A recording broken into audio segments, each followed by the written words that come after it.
how would you describe the sound of this album? Because, once again, it's impossible to describe a sound, I think. Yeah, it is. So impossible. There's your question. Sure. Thank you. You're welcome, Thank you for that.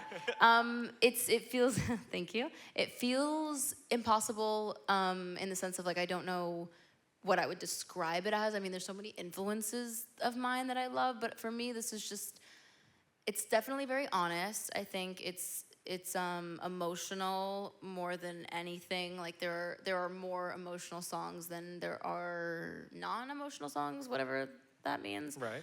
And I don't know. I just wrote it. I didn't write it being like this is the sound, this is the vibe. I was just like let's write each song and see how it comes together.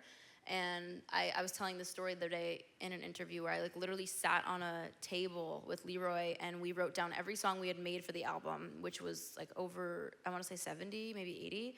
And we wrote down, wow. like no joke.